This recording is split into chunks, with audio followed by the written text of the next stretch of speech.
ಶ್ರೀ ಗುರುಭ್ಯೋ ನಮಃ. ವೃಷಭ ರಾಶಿಯ ಎಲ್ಲ ವೀಕ್ಷಕರಿಗೂ ನಮಸ್ಕಾರ. ಗ್ರಹಗತಿಗಳ ಆಧಾರದಲ್ಲಿ ಈ ವಾರ ವೃಷಭ ರಾಶಿಯವರಿಗೆ ಹೇಗಿರುತ್ತೆ, ಯಾವ ಕಾರ್ಯಚಟುವಟಿಕೆಗಳಲ್ಲಿ ಒಳ್ಳೆಯದು, ಯಾವುದರಿಂದ ಲಾಭ, ಎಲ್ಲವನ್ನು ನೋಡೋಣ. ಒಂದಿಲ್ಲೊಂದು ಹೊಸ ಹೊಸ ಯೋಜನೆಗಳನ್ನು ವೃಷಭ ರಾಶಿಯವರು ಈ ವಾರ ಹಾಕ್ಕೊಂಡು ಅದನ್ನು ಕಾರ್ಯಗತಗೊಳಿಸೋದಕ್ಕೆ ಪ್ರಯತ್ನಿಸ್ತೀರಿ. ಇನ್ನು ದುಡ್ಡು ಒಂದಿಷ್ಟು ಜಾಸ್ತಿನೇ ಖರ್ಚಾಗುತ್ತೆ. ಅದು ಬೇರೆ ಯಾರಿಗೂ ಅಲ್ಲ, ನಿಮ್ಮ ಸಂಗಾತಿಗಾಗಿಯೇ ಹೆಚ್ಚು ಖರ್ಚನ್ನು ಮಾಡ್ತೀರಿ. ಆಸ್ತಿ ಖರೀದಿ ಮಾಡಬೇಕು ಅನ್ನೋ ವಿಚಾರ ನಿಮ್ಮ ತಲೆಯಲ್ಲಿ ಬಹಳ ದಿನಗಳಿಂದ ಇದೆ. ಆದರೂ ಸದ್ಯಕ್ಕೆ ಆ ಥರ ಬೇಡ. ಈ ವಾರ ಕೂಡ ಆಸ್ತಿ ಖರೀದಿಯನ್ನು ಮುಂದೂಡೋದು ಒಳ್ಳೆಯದು. ಮನೆಯ ನವೀಕರಣವಿದ್ದಲ್ಲಿ ಮಾಡಿಕೊಳ್ಬಹುದು. ಉದ್ಯೋಗಸ್ಥರಿಗೆ, ರಾಜಕಾರಣಿಗಳಿಗೆ ಸ್ಥಾನ ಪ್ರಾಪ್ತಿ, ಅಧಿಕಾರ ಪ್ರಾಪ್ತಿಯಾಗಲಿದೆ. ವ್ಯಾಪಾರಸ್ಥರಿಗೆ ಅಧಿಕ ಧನ ಲಾಭ ಉಂಟಾಗಲಿದೆ. ಆದರೆ ವೃಷಭ ರಾಶಿಯವರು ಹೊಡೆದಾಟ, ಜಗಳ ನಡೀತಾ ಇರೋ ಜಾಗಕ್ಕೆ ಖಂಡಿತ ಹೋಗಬೇಡಿ.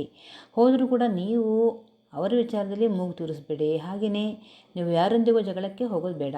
ಯಾಕೆಂದರೆ ಜಗಳದಲ್ಲಿ ನಿಮಗೆ ಅಧಿಕ ಪೆಟ್ಟು ಬೀಳೋ ಸಾಧ್ಯತೆ, ಯಾರಾದರೂ ಹಲ್ಲೆ ಮಾಡುವ ಸಾಧ್ಯತೆ ಇರುತ್ತೆ ಜೋಪಾನ.